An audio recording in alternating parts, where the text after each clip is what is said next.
আসসালামু আলাইকুম, সকলকে টেক্সিক্যাবে স্বাগতম।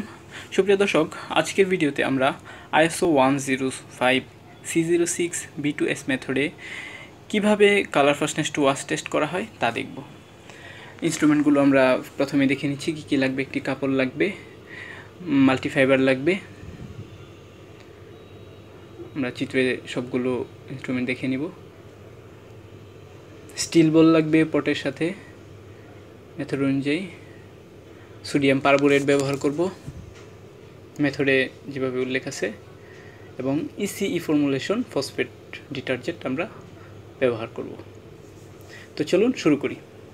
সর্বপ্রথম মেথড অনুযায়ী যে স্পেসিমেনের size, sample size 10 centimetre into 4 সেন্টিমিটারের করে কেটে নিব। মাল্টিফাইবারও একই সাইজের কাটতে হবে।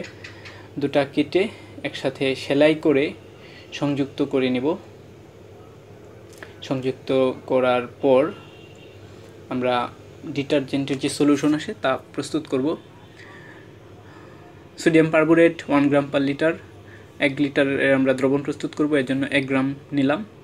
নিয়ে আমরা ভলিউমেট্রিক ফ্লাক্সে রাখলাম, এবং ইসিই ফসফেট ডিটারজেন্ট 4 গ্রাম নিব, তাও আবার ভলিউমেট্রিক ফ্লাক্সে রাখছি। এখন ডিস্টিল ওয়াটার নিব 1 লিটার, দিয়ে আমরা নাড়াবো, নিচে যেন কোনো দ্রবণের কণা জমা হয়ে না থাকে তা শিওর করতে হবে। এখান থেকে 25টি স্টিল বল মেথড অনুযায়ী 150 ml সলিউশন আমরা পটের মধ্যে রেখে দিব। হ্যাঁ, এবার মেশিনে ঢুকাবো।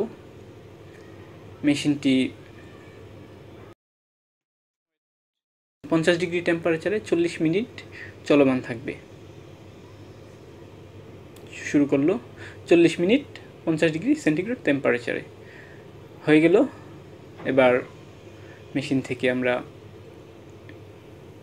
পটটি নামিয়ে নেব। নামিয়ে কুল্ড ওয়াশ করব। কুল্ড ওয়াশ করলে এর মধ্যে যে কালার স্টেনিং হয়েছে মাল্টিফাইবারের মধ্যে তা আমরা ড্রায়ারে শুকানোর মাধ্যমে দেখব, এবং কী পরিমাণ শেড চেঞ্জ হয়েছে অরিজিনাল শেডের সাথে তাও গ্রে স্কেলের মাধ্যমে নির্ণয় করব। তো হালকা একটু চিপে আমরা ড্রায়ারে 50 থেকে 60 এর মধ্যে আমরা শুকিয়ে নেব। বিভিন্ন মাধ্যমে শুকানো যাবে। ড্রায়ারে দিলাম, এবার শুকানোর পর আমরা বের করে নিলাম। বের করে গ্রে স্কেলের মাধ্যমে কালার স্টেনিং এবং কালার চেঞ্জ আমরা পরীক্ষা করে নিব। ধন্যবাদ সকলকে। আমাদের